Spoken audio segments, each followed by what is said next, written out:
it's Ashlyn and welcome back to my channel. For those of you who are new, I'm a teacher and I absolutely love traveling. Now, teaching and traveling don't always go hand in hand. You know, the paycheck's not the biggest. You don't get into teaching for the paycheck.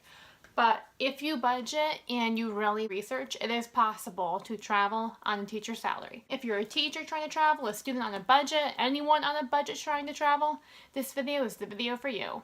Here we go.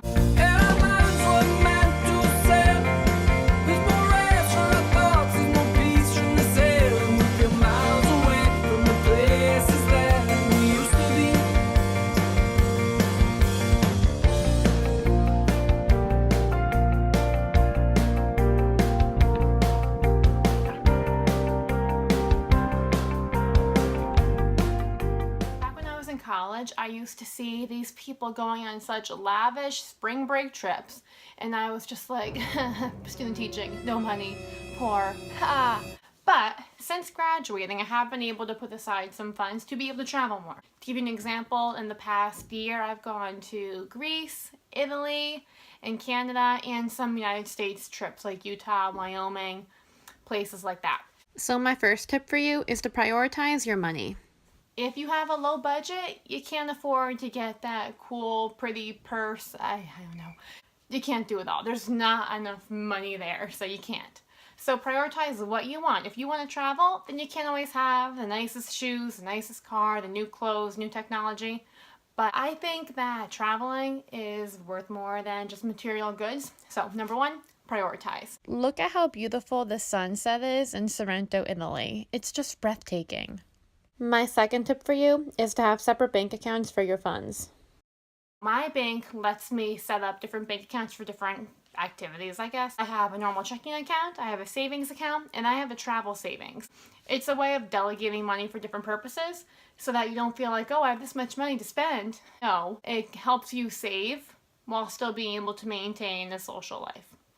I don't know if any of that made sense. But having separate bank accounts allows you to designate your funds and to not feel like you have money burning a hole in your pocket, so that you can actually put aside that money and spend it on something bigger like a plane ticket. My third tip is about how to find a good flight deal. Buying a flight can be quite the process. There are a few websites I love to use. My latest favorite site is Hopper, and it's an app. You can also see it online too. But you put in the flight that you're looking at and it tracks it for you. So it'll tell you, oh, book your flight today. Or it'll say, keep waiting, or try this airport, why don't you try extending your days? It does all of the work for you, so you don't have to. But I love Hopper. I also do Expedia, Skyscanner, Google Flights. All of those are great websites you can use. I have had the best experience with Hopper though. My fourth tip is about cookies, but unfortunately, not the good type you eat. There are websites that use cookies to track what you're looking at. So let's say I want to book a flight from Boston to Rome. If I keep researching this one flight on my computer, the computer will raise the price because they'll want me to buy and be like, oh no, I have to buy my flight right now, it's going to keep going up. So a lot of websites do use cookies on your computer, so be mindful of that. I have heard some ways of getting around cookies, but do your own research on that. My fifth tip is to research. Just to give you an example, this is how I like to make my itineraries. Look at the beautiful details. So pretty. I spend months researching a trip before I actually book it. I look at transportation ahead of time, I look at blog reviews, I look at YouTube videos, I just look at everything about a location before I book, because if you're going to spend like $1,000 on something, you want to make sure you're getting the best you can for your dollar. So research a ton, look at reviews, look at travel itineraries of people who have already gone on that trip, and then plan your own trip from there. Those are all some tips that you can use to help you research your own trip. My sixth tip is to pay attention to the day of the week, because it does matter when you're booking flights. I have no idea why. It seems so silly, but there are some days it's cheaper to fly than others. Typically, I found on weekends flights are more expensive, and midweek, afternoons, flights are a bit cheaper. Again, do your research. Don't always book on the first day. Figure out what day is the cheapest for you to fly, because it really can range like $100. It's nuts. My next tip is all about finding accommodations. I don't just book the first place I see. I love to use Airbnbs when possible. I love having the entire space to myself. I use Expedia, I've used Kayak, Priceline, all of those things, Travelocity. But Airbnb is my all-time favorite site because you get so much for your dollar. And you have to be careful too, because sometimes hotels put their information on Airbnb. But a lot of Airbnbs are actual people's apartments, and I feel like it's a more genuine way to experience where you're traveling to. Before you actually book your hotel, the most important thing that you can look at is the location of your hotel. You might have an amazing 5-star hotel with a great pool, but be like a 3-mile walk from where you actually want to be. For example, this pool is gorgeous, but the hotel itself was so far away from everything in Santorini. So is it worth it?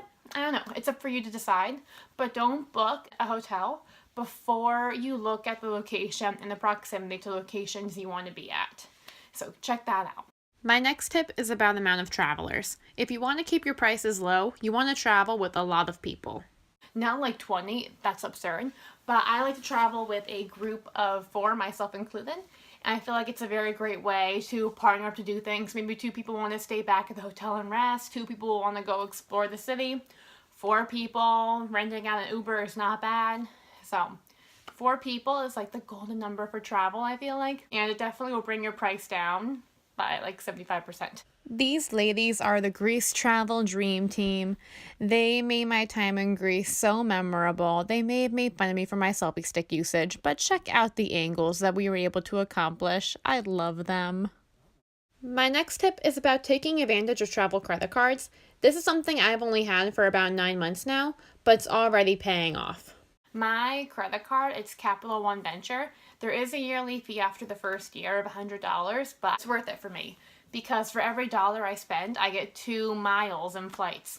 And it's great because I've bought flights for free just by paying my bills. I bought a car a few months ago and I put my down payment on my credit card. You know, I just pay it all off at the end of the month. But I got like 6,000 miles because of that.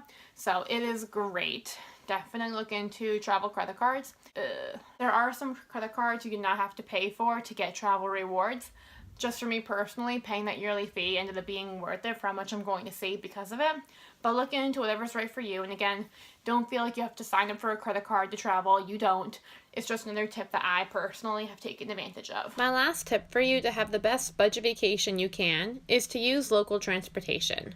Hiring a private driver can really give you peace of mind. It can be great. There are some definite benefits to it. But taking local transportation is so convenient and really oftentimes it's pretty easy. I know in Greece they have ferries and that was super easy to navigate from island to island. In Italy, the train service was pretty easy to navigate, and I'm going to London and Paris this April, so I will let you know how easy their transportation system is to navigate. One more thing before I let you go. Note that not all countries have Uber and Lyft. In Greece, I did not have that, so don't rely on that as your only means of transportation, because if they don't have it in your country, then you're going to be out of luck. Also, renting a car can be a great way to get around too, but make sure you know the types of roads you're going to be driving on. For example, when I was in Crete, we rented a car and it was great. The roads were terrifying. We were like driving on the edge of a cliff with no guardrails going down to this obscure beach. Beautiful, but terrifying. I may have cried a little bit. Also, there are some areas that can be scary to drive in. Like in Santorini, the roads are super narrow. There are people everywhere. And if you get driving anxiety, like I do, that might not be your cup of tea. It might be better to hire a driver, to use the local bus service, any of that. But know what you are capable of before going into it. That way you are not overwhelmed and find yourself crying on the side of a cliff in Crete. Alright, hopefully you guys found that video helpful. If you are interested in hearing more about traveling to Italy or Greece or London or Paris, anything like that, let me know in the comments below and I can make a video targeting those locations. And if you have any other advice for myself or people watching this video, please leave that in the comments below as well. If you found this video useful, hit the like button, and if you want to see more like this, subscribe. Thank you for watching, guys. Have a great day and be the light this world needs. Bye!